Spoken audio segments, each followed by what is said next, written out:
C'est en 1900 qu'ont été effectués les travaux qui ont donné au quai leur physionomie actuelle.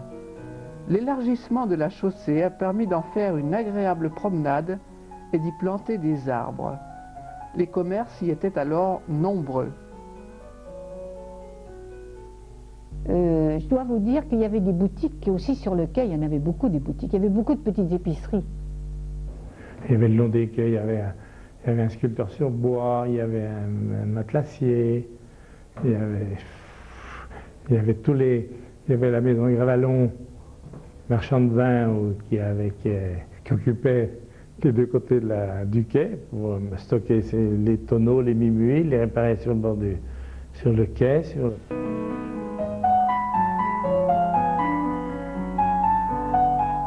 Le quai Nord était lui aussi très animé. Le lieu était plus connu sous le nom de quartier de la pêcherie. Il n'a pas toujours bénéficié d'une bonne réputation. On y a même parlé de contrebande d'allumettes.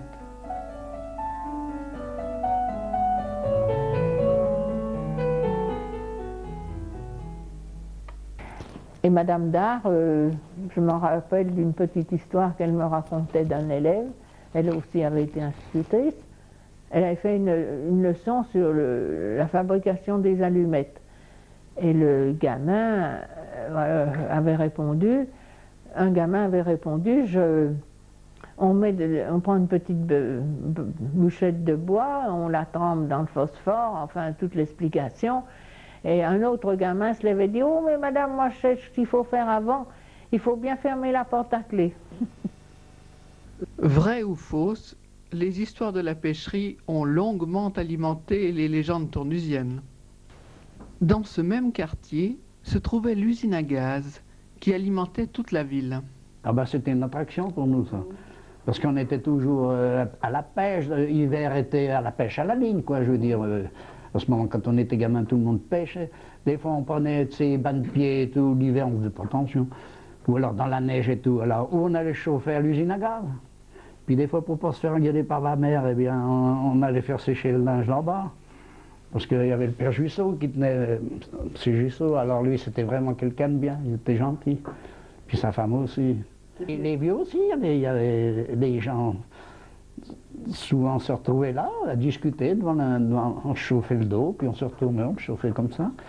On restait des heures des fois, l'hiver. C'était sympa. Une anecdote sur l'usine à gaz, c'est qu'en période de coqueluche, toutes les mamans allaient promener leurs gosses autour de l'usine à gaz.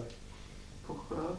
Pour respirer, parce que vous savez, quand on a la coqueluche, pour respirer l'air du goudron, on a la coqueluche, on emmène les gosses en altitude. Oui. Pour que ça se passe, ben là, comme il y avait un changement d'air, les mamans allaient promener leurs gosses autour de l'usine à gaz. Ah bon? Je ne connaissais pas ça. Si, si. Saône, lieu de vie, lieu de travail et de loisirs. Saône aussi, ligne de partage entre deux régions bien différentes.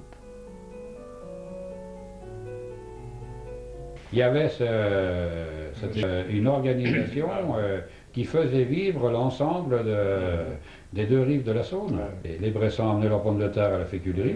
À ce moment-là, les vignerons allaient faire campagne Monter leur vin à la féculerie. Mais par contre, ils vendaient leur vin. Les Bressans, en somme, qui encaissaient de l'argent par la vente de leurs pommes de terre, achetaient du vin pratiquement pour leur année.